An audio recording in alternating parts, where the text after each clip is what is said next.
doing 10 of those, are you guys doing Long Pond? Is that where you're doing your runs for hills? Varies all over the place. All right, have you run Long Pond? Okay. So let's take Wakaiba Island, you know, the hill that's going there. Let's say you're doing 6 or 8 or 10 of those. Don't try to see what your max heart rate is on interval number 1.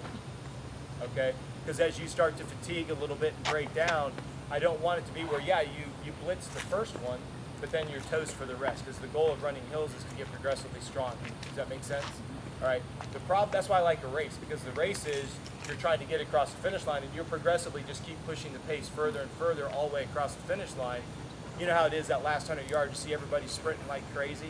That's a great place for you to see. Because think about it, mile 1, then mile 2, then mile 3, then you're sprinting to the finish. That's a great way to get your max heart rate. Okay? Now, this, I want everybody to be able to see this right here. This represents mile 1, 2, and 3, and this is your heart rate. And I'm using these numbers loosely. Like I said, I've got some people whose max heart rates are in the 200s. Does that mean that they're out of shape? No. Okay? I have one athlete, he races motocross, he makes over $7 million a year, he's the fastest guy in the world.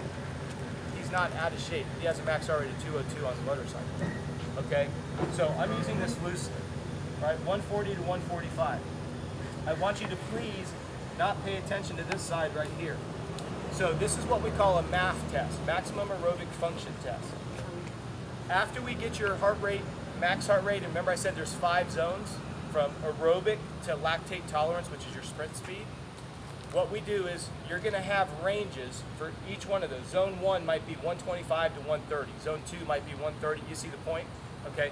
So we grab heart rate zone 2 and we take you to some place that's predictable, like a track. The conditions are always the same. It's flat. It's everything. What we have you do is we have you run at no higher than 145, but here's the key, no lower than 140. Every time you come across the 1 mile mark, capture your split. So I'm just using for illustration, mile 1 was a 9, 9:15, and a 9:35.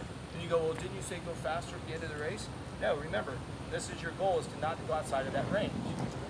So at that zone, which we know is your aerobic zone, we know how fast you can run.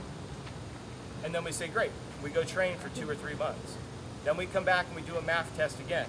Same heart rate zone, try to do it at the same time, at the same location, and 99% of the time our experience has been that the athlete ends up running faster at the same heart rate zone. Don't make this more complicated than it is. As your aerobic ability, your ability to deliver oxygen gets better, you'll get faster at the exact same heart rate. Okay? The person that exposed me to that, does anybody know who Mark Allen is? He's won the Ironman 6 times in Hawaii. This is how he won Ironman Hawaii. Okay, if you study anything that Mark did, he worked with a guy by the name of Phil Maffetone, and that's what Mark did. He actually tried qualifying for the Olympic marathon. He gets off, he swims 2.4 miles in about 56 to 58 minutes, bikes 112 miles, averaging about 28 miles an hour, and gets off, and they're running around a 240, 242 marathon. Okay? He's the one that brought this to credibility in the multi-sport world. Okay, I was exposed to it at the Olympic Training Center. They've been using it for forever. But you know how it is. There's a lot of new little fads on what everybody thinks is the quick way going fast.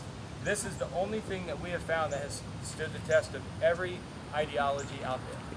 You know, oh, just go guts to the wall, blow up, and then hang on. There's all, you know, the list goes on and on.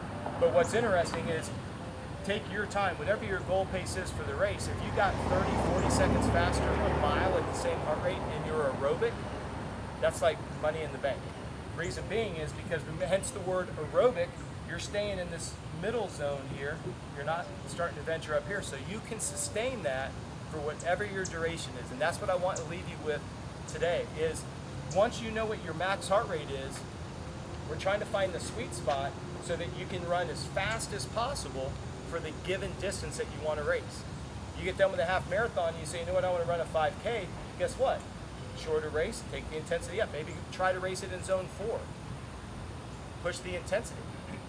Right now the zones don't make sense to you because you haven't seen them, but they're very simple. It's an Excel spreadsheet. As you're looking at it, zone 1, zone 2, 3, 4, 5, and it gives you your high and your low.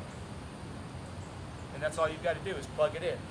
All right, I'm not a very smart guy, so I literally, with a black marker, will put it on my hand what my zone's supposed to be for the day. Some of these watches, you can put an audible reminder if you go out of the zone.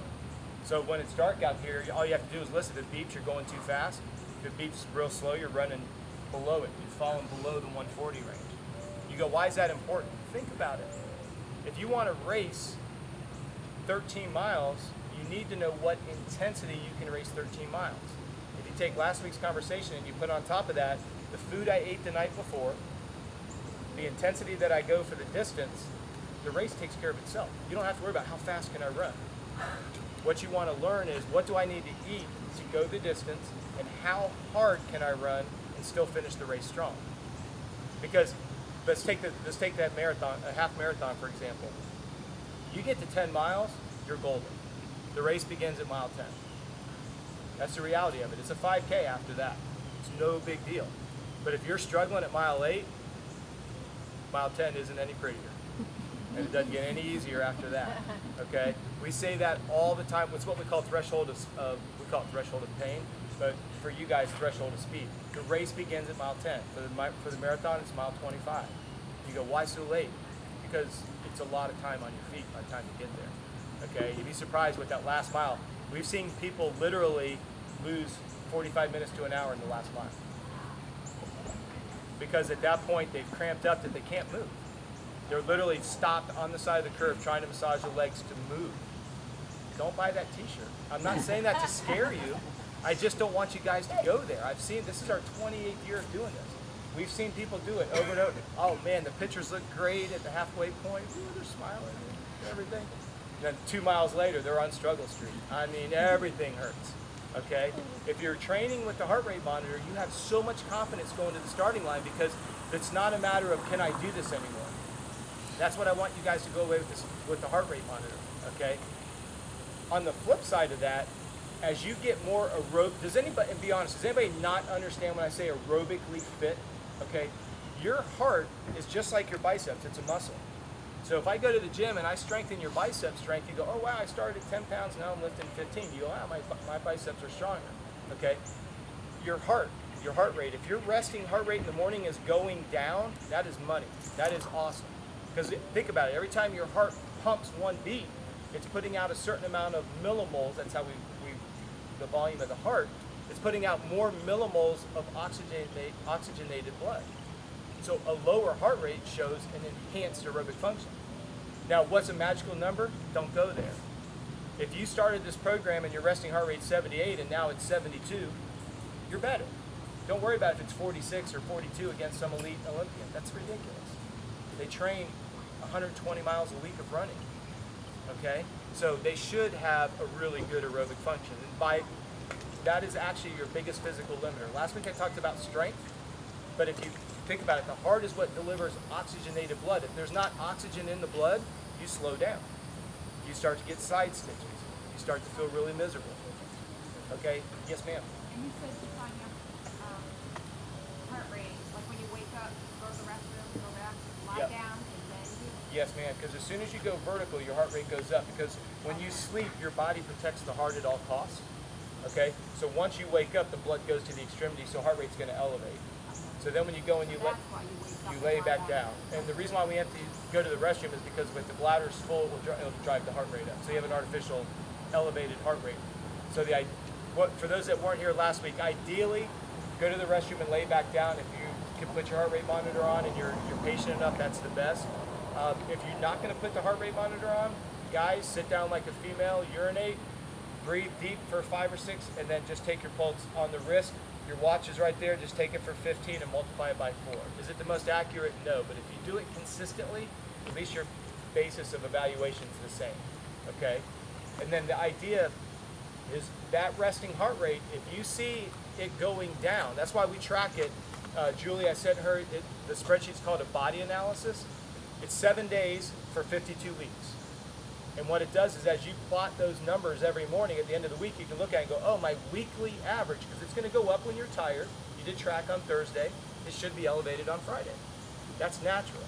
Okay, but if you're doing a week of rest and recovery, and Julie and Jose just have you running 4 miles a day,